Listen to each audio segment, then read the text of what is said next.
I would like to couple up with this boy because after every chat we have, I can feel our connection getting deeper. We have a lot in common and I just genuinely really enjoy spending time with this boy. Nate. Being like absolute best guy, you've been a huge help to me this year. I am here. I am excited. I'm ecstatic that Nate has been saved. What more does Trent need in order for him to know that he's not it? In challenges, Georgia's picked Nate. In recoupling, Georgia's picked Nate. It's time for him to suck it up, Buttercup. Time to move on. Hey, it is what it is. You can't win them all, and you can't bully someone into picking someone they do not like. Anyway, I digress. Hey there, thanks for stopping by. It's Valerie. Welcome back to my channel. If you're new here, don't forget to subscribe. Amazing, we're at 880. We are almost at 1,000. Let's keep going. Click the like button, turn on the notification bell for when I upload new videos, and definitely leave a comment. In this episode, I'll be reviewing Love Island Australia, Season 5, Episode 16. Is it too early to start a petition to campaign that can we send Reed home? Because I've heard all his lines already. He's got no chat. There's nothing stand-outish about him. He's a background character. He just needs to go home. Please, I would rather we keep Aiden over Reed because there's nothing special about Reed. He sits down for a conversation with Tasha and it's so dry. He's being asked, okay, what else do you do outside of work? And you can see that Tasha is trying to pull teeth out in the sense that the conversation is not flowing. She's getting bored, but she has to have a conversation with this guy just in case there's no one else to couple up with. And when she tells him she likes touch football, he doesn't know what touch football is. And it's, oh my God, it was the most awkward conversation ever. I think it's time for him to go. Because if you compare her conversation with Reed as compared to with Nate, she was giddy. You could tell she was giddy, the way she was leaning in and the way she was describing. She more or less described Nate because she says she wants someone who's honest, someone who's caring. And that's who Nate is. And I like the fact that he's always honest. And he will tell her, I'm in a couple with Georgia. I'm not yet closed off, but I'm open to getting to know people and see how things go, which is good. I'm happy that he didn't say, oh no, I'm focused on Georgia and I'm not entertaining anyone. I'm happy that he's left the door open for her. So whoever wins, wins. Because otherwise he's going to be left alone because Georgia's busy trying to... I don't know why she's entertaining Trent. Really, I don't know why she's entertaining Trent. They were disgusted by his kissing the episode before. They were, discussing him in a group. So why are the producers forcing her to pretend like she's still interested in Trent? I think the only reason she would couple up with Trent is if Tasha picked Nate. That's the impression that I get. Because otherwise, she seems to prefer Nate over Trent. Anyone would prefer Nate over Trent. I would. Anyway, so then Tyra, I don't know. Somebody needs to tell Tyra to sit down and wait for Kale to come in because I don't like Seb for her. The reason why I don't like Seb for her, although he looks like a more polished and more sort of manly version of Trent, I don't like the fact that he's linked to Trent and Zach. That's what I don't like. I don't like that bit because we've all seen what Zach has done in the villa, how he's treated the ladies, and we've all seen Trent run like a puppy behind Zach. So the idea that we would have a Trent 2.0, I'm not really for that. Anyway, he pulled Tyra for a chat and Tyra's very ecstatic. Oh, I'm very happy that you called me. I was waiting for you. I was wondering when you were coming. And it's like, don't show that you're desperate, Tyra. You're a very good looking young lady. You're very intelligent. If he wants you, he needs to earn you, in the words of Olivia Pope. So they have a conversation. And for me, I'm not seeing it. I think Tyra would be better off. I understand what she says, that she's sees all the guys in the villa at this point as her friends, so she doesn't see herself romantically with anyone because she's been with most of these guys for 3 weeks, so it doesn't make sense for her to have any sort of romantic feelings for any of them, which makes sense. So I get her saying no, I don't see them in a romantic sense. So I was excited when you came in because I was thinking maybe it's my time to go home. Yeah, but Kale is coming. Let's wait for Kale. That's just what I'm going to say because I don't think Seb is it. Unless he proves that he's not a Trent 2.0, I don't think he's it. I said it and I'm going to repeat it for those that didn't hear it the first time. In my opinion, Lucinda really liked Nate. And Nate wasn't really feeling her and was feeling Tia. And because of that, when she coupled up with Zach and she saw Nate with Tia, she developed this sort of scorned woman thing, in the sense that she doesn't like the idea that she couldn't have Nate, so she doesn't want anyone else to have Nate. That's the impression that I get, because she's busy telling Nate that, oh, we had a conversation with Georgia, and she told us that she prefers Trent to you. And it's like, that's not what she said. That is not what she said. She keeps telling everybody that Nate's kisses are better. She keeps telling everyone that Nate feels her safer. So please sit down somewhere. Nobody needs your opinion. Oh, she's playing you then. Did she tell you that she kissed Trent? And he said yes, and she kissed me afterwards. Oh, so she's playing the two of you. I think she thought she was being malicious, or she was being sly, or she was being very, I don't even know what word to use, in the sense that she thought she was going behind Georgia's back and she was going to say something that would put Nate off Georgia, and to realize that, well, actually she told Nate, and not only did she tell Nate, she kissed Nate in bed after she kissed Trent. And we all know that she told Sav and she told Abby that Nate was a better kisser, and she felt safer with him. And so the fact that when Lucinda's lies didn't start working for her, she wanted to solicit Abby into her lies. I don't even know why she's fighting Trent's battle, really, outside of the fact that maybe she's doing it because she wants Zach's minion to be around a lot longer. That's the only impression that I get. During her conversation with Trent, Trent is trying to sort of corner Abby into making a decision, and she keeps saying her head is frazzled. I think the producers are the ones that are telling her to say your head is frazzled. And it's a pity for her, because Tasia seems interested in Nate, and she's realizing the qualities that Nate brings. And so when Tyra and Reed sit down with Georgia to sort of ask her what's going on, she sort of says, Nate is very comfortable. He makes her feel safe. And Trent is just the naughty sort of, it's like a forbidden fruit is more or less the conclusion they came to. And so Tyra was honest and told her Nate is the guy that every girl needs. He's loving, he's caring, he's compassionate, whereas Trent is not. And this is why I'm saying I don't see why she likes Trent, because Trent and Edge is going to treat her like crap and then dump her, or just treat her like crap until the end of the show and then leave her. Because for him to lie to her and say, I'll move to Sydney, we all remember Nakia said she would move for Kale, and what happened? Okay. The producers are always going to be messy, and are going to always want to break the ice with people kissing. And it's like, can we just get them to talk? They don't need to make out in order to break the ice. Anyway, Andy's the first one up, and he picks up one, and it's sort of a card in a paella. And he says, have an orgasm in Spanish. And it's like, why? Why really? Anyway, that's him. Seb is asked, to kiss someone, and he kisses Tyra, and Tyra showed she was too keen because she stood up before he even got to her, and it's like, I don't think that's it. Aiden kissed Sav, and it's like, where did that come from? Anyway, it is what it is. And then Tasia, well, she had to kiss Reed because the guys kept saying, you have, peanut gallery, dumber, now shouting, Zach and company, shouting, kiss Reed, Reed, this is your chance to prove yourself. And it's like, what if she doesn't really like him? Why are you forcing her, telling her who to kiss? Allow her to make her choice. So she kissed Reed, and then she went and she kissed Nate, and then she kissed Aiden. And Georgia wasn't feeling it. Georgia was upset because she said, she felt this fire in her belly. And it's like, well, if you're not going to hold on to Nate, someone else is going to pick him up. And we're all here for it, and we're cheering him on because, you had him, but you lost him. Why are the producers doing this to Nakia? They really are trying to twist the knife, aren't they? So you have Reed stand up and he's told to do flamenco dance, and it was awful. The way he's so eager and so wanting to please people. It's time for Reed to go home. I agree with Abby. It's time for Reed to go home. Next up, it's Aiden, and he's asked to kiss someone who's not his partner. And it's like, why do this to Nakia? I think the reason he picked Tyra is because he knew Tyra and Nakia are close friends, so she won't be offended. Whereas if he kisses somebody else, then it's a problem. So Trent is asked to kiss, and he goes and he kisses, Georgia in front of everyone. Nate saw it coming, and the fact that the guys were covering Nate's eyes, you had Reed covering Nate's eyes, and everyone could see it was awkward. The way Trent was trying to sort of make an impression, and he was trying to force, I think Trent is not a good kisser.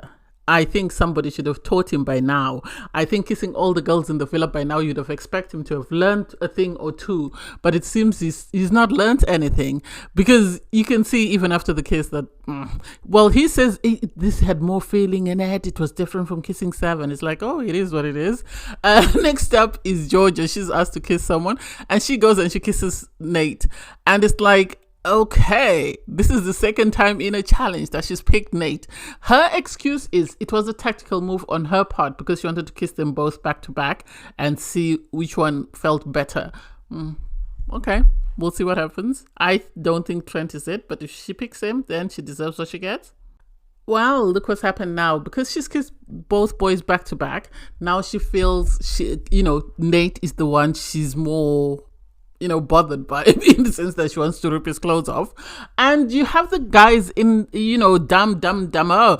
I don't know how, Reed ended up in the Three Musketeers. It doesn't make sense because they're busy chatting and Trent is agitated that why did she pick Nate again? Why didn't she pick me?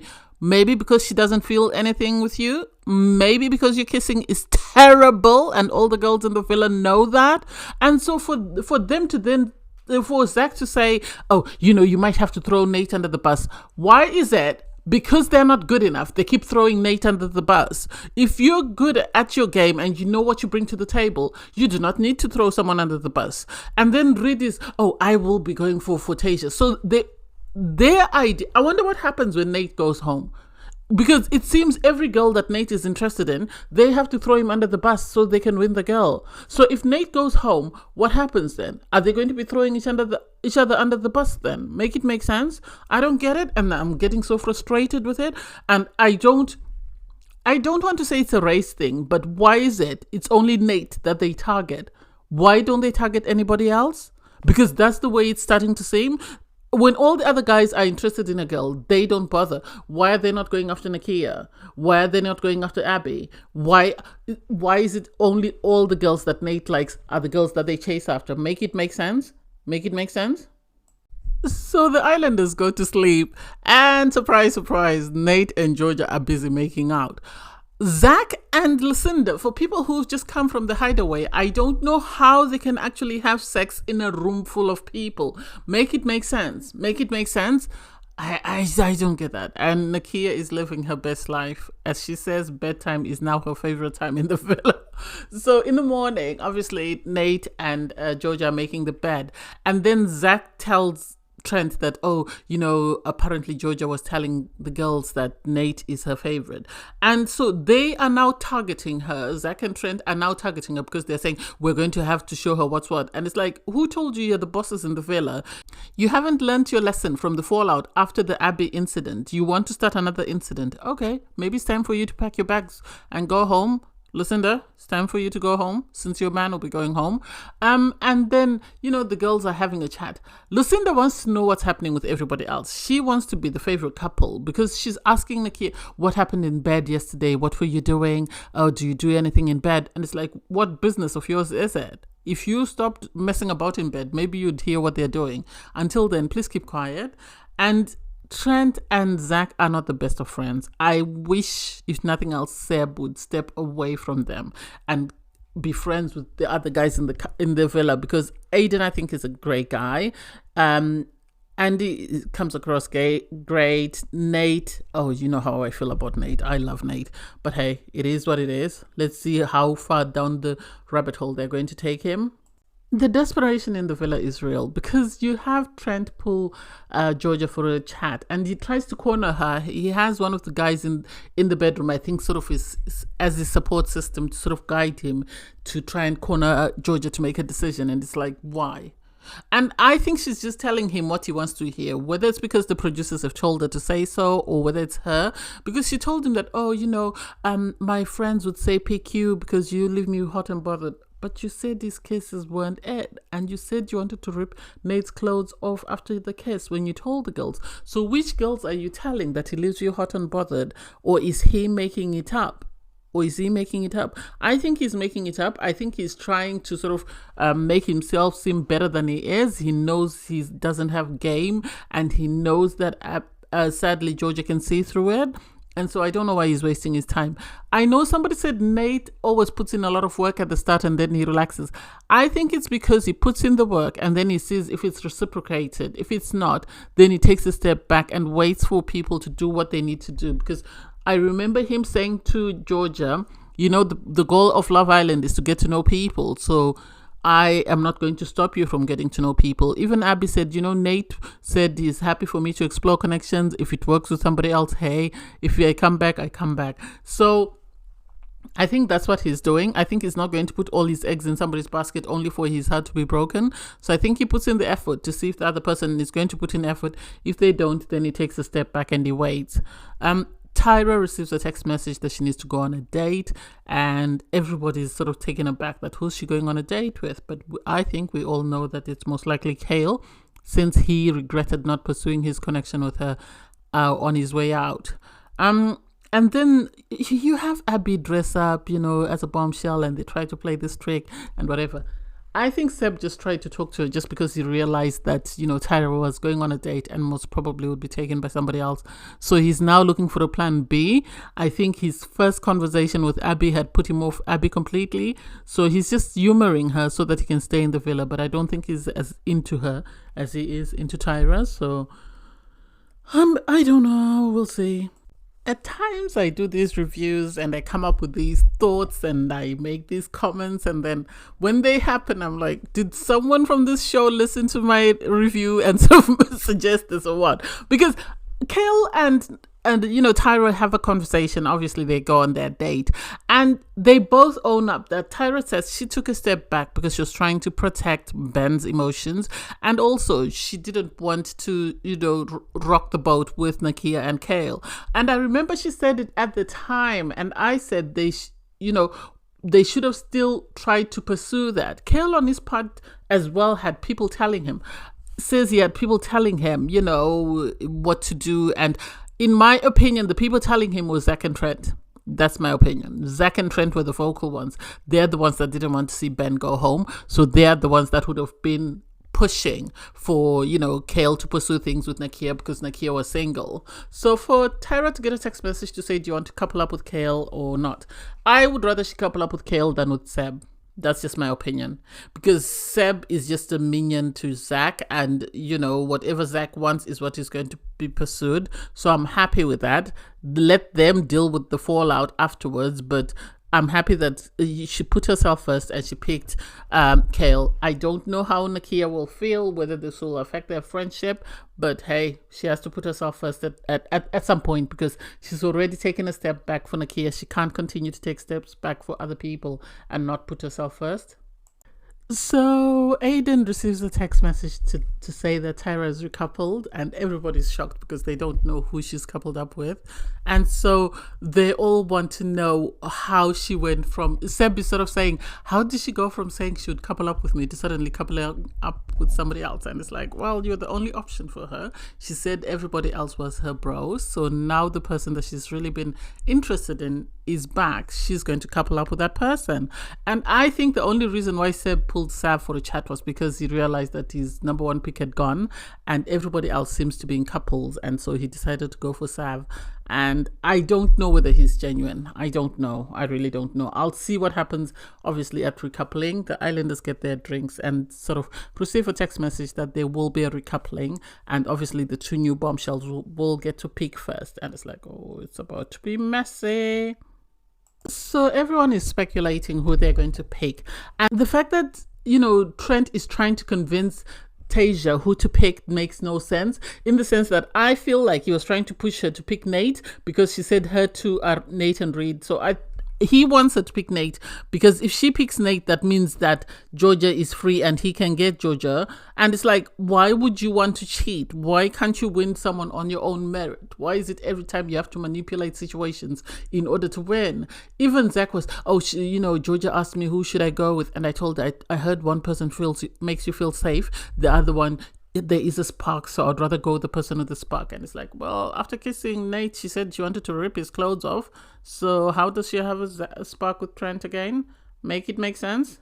So while the islanders are gathered at the fire pit, you have Soph arrive, and obviously she announces that Tyra made a choice to recouple with someone. Tyra arrives with Kale, and you can see the look on her. Nakia is the first person to recognize Kale, and you can see she's not happy. She's not happy.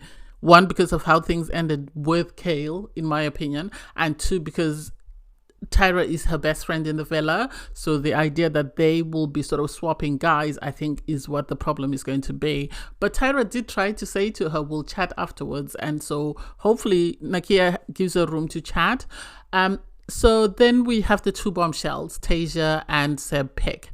I think Tasia was pushed to pick Reed. That's my opinion. I think the guy spoke to her and said to her, pick Reed. I think she really wanted Nate, but she's because when she was asked, are you happy with your choice? She said, well, we'll see how it goes. But I don't think she's as into him as he is into her, because she actually said he's the one who put in more effort. I think Nate didn't want to put himself out there in case it didn't work out, and I think he's being very protective of his heart, which I give him credit for. Seb, I think he looked at the girls and realized my safest option to stay in the villa, who the producers want, is Sav, and I think his boys must have told him to pick Sav, and so he's coupled up with Sav, because there's nothing else that makes me believe they would have a strong connection. He seemed to be leaning towards Tyra, but I think as soon as Tyra went, he then realized they had to go for second best, which was Sav.